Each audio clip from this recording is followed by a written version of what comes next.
Today, the World Health Organization declared a pandemic. There are now more than 125,000 confirmed cases worldwide, including 1,200 cases right here in the United States. I want to speak with you about our nation's unprecedented response to the coronavirus outbreak that started in China and is now spreading throughout the world. Today, the World Health Organization officially announced that this is a global pandemic. We have been in frequent contact with our allies, and we are marshaling the full power of the federal government and the private sector to protect the American people. This is the most aggressive and comprehensive effort to confront a foreign virus in modern history. I am confident that by counting and continuing to take these tough measures, we will significantly reduce the threat to our citizens, and we will ultimately and expeditiously defeat this virus. From the beginning of time, nations and people have faced unforeseen challenges, including large-scale and very dangerous health threats. This is the way it always was and always will be. It only matters how you respond, and we are responding with great speed and professionalism. Our team is the best anywhere in the world. At the very start of the outbreak, we instituted sweeping travel restrictions on China and put in place the first federally mandated quarantine in over 50 years. We declared a public health emergency and issued the highest level of travel warning on other countries as the virus spread its horrible infection. And taking early, intense action, we have seen dramatically fewer cases of the virus in the United States than are now present in Europe. The European Union failed to take the same precautions and restrict travel from China and other hotspots. As a result, a large number of new clusters in the United States were seeded by travelers from Europe. After consulting with our top government health professionals, I have decided to take several strong but necessary actions to protect the health and well-being of all Americans. To keep new cases from entering our shores, we will be suspending all travel from Europe to the United States for the next 30 days. The new rules will go into effect Friday at midnight. These restrictions will be adjusted subject to conditions on the ground. There will be exemptions for Americans who have undergone appropriate screenings, and these prohibitions will not only apply to the tremendous amount of trade and cargo, but various other things as we get approval. Anything coming from Europe to the United States is what we are discussing. These restrictions will also not apply to the United Kingdom. At the same time, we are monitoring the situation in China and South Korea, and as their situation improves, we will reevaluate the restrictions and warnings that are currently in place for a possible early opening. Earlier this week, I met with the leaders of health insurance industry who have agreed to waive all co-payments for coronavirus treatments, extend insurance coverage to these treatments, and to prevent surprise medical billing. We are cutting massive amounts of red tape to make antiviral therapies available in record time. These treatments will significantly reduce the impact and reach of the virus. Additionally, last week I signed into law an $8.3 billion funding bill to help CDC and other government agencies fight the virus and support vaccines, treatments, and distribution of medical supplies. Testing capabilities are expanding rapidly day by day. We are moving very quickly. The vast majority of Americans, the risk is very, very low.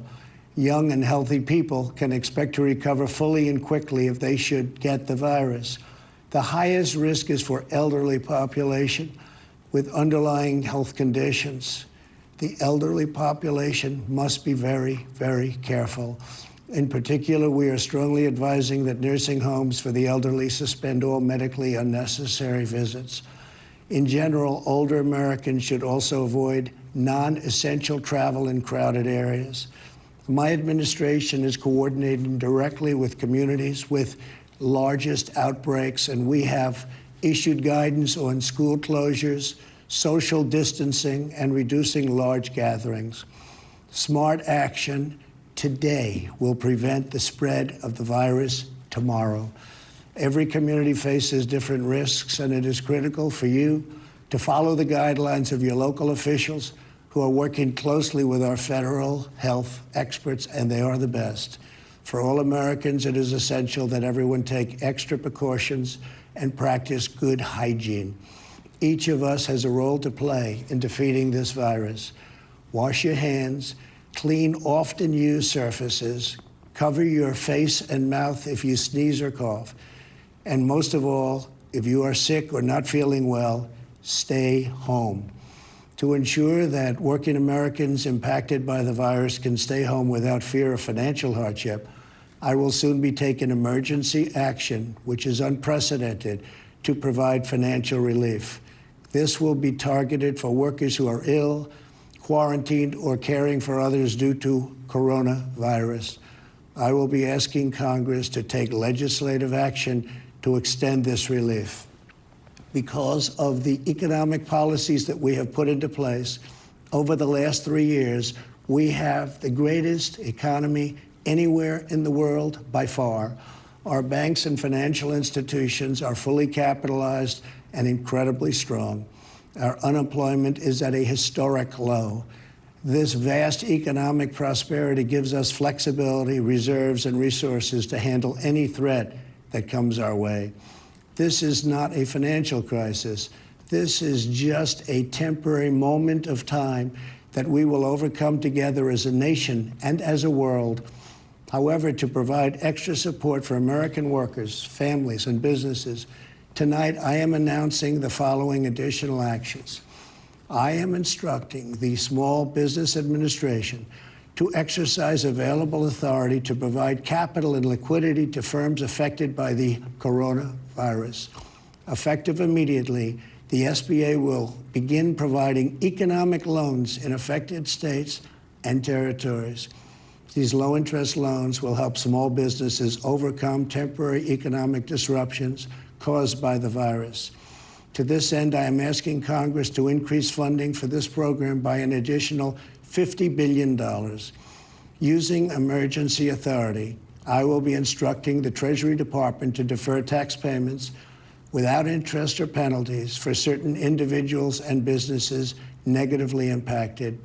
This action will provide more than $200 billion of additional liquidity to the economy. Finally, I am calling on Congress to provide Americans with immediate payroll tax relief. Hopefully, they will consider this very strongly. We are at a critical time in the fight against the virus. We made a life-saving move with early action on China. Now we must take the same action with Europe. We will not delay. I will never hesitate to take any necessary steps to protect the lives, health, and safety of the American people. I will always put the well-being of America first. If we are vigilant and we can reduce the chance of infection, which we will significantly impede the transmission of the virus. The virus will not have a chance against us. No nation is more prepared or more resilient than the United States. We have the best economy, the most advanced health care, and the most talented doctors, scientists, and researchers anywhere in the world. We are all in this together.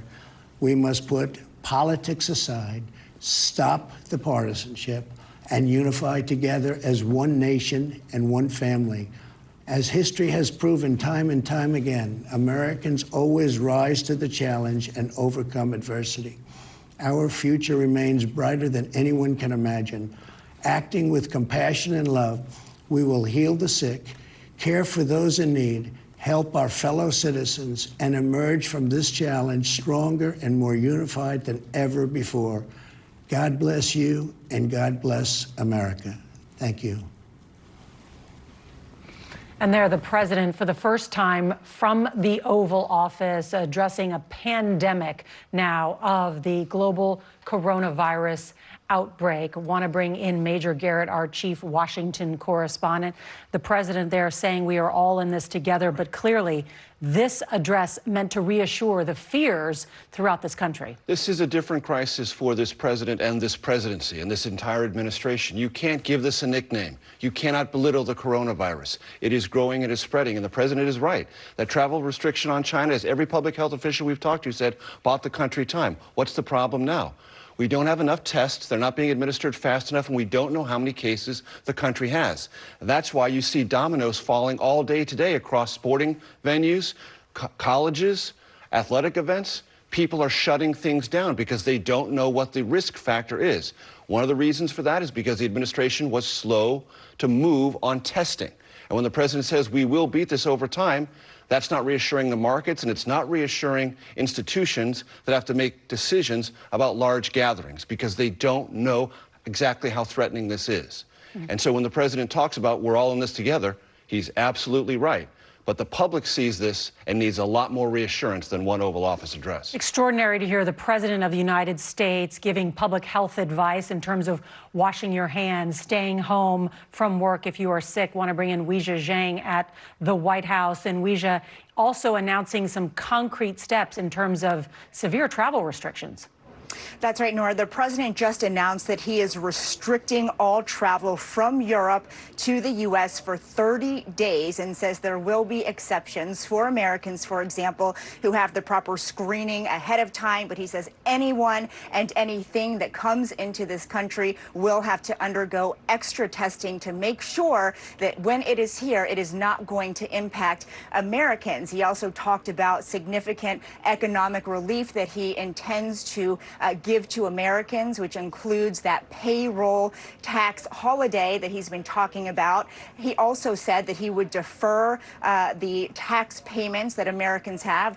He directed the Department of Treasury to do that, as well as direct the Small Business Administration to give out loans to impacted businesses. But Nora, this almost plays in to what critics have been saying all along, which is that the president appears to be more focused on the economy and how the virus is impacting the economy rather than the public health part of this. To Major's point, he really did not address what his health officials are doing to make sure tests are readily available, how many Americans have been tested, how many more tests are going out. These are all questions that people want to know as they worry about this virus spreading. So even though he took drastic measures, there are still a lot of questions that he has to answer. Weijia, thank you. Any drastic efforts and action that the president could do would require the cooperation of Congress. Want to bring in Nancy Cordes. And Nancy, how likely is Congress to go along with such a payroll tax relief?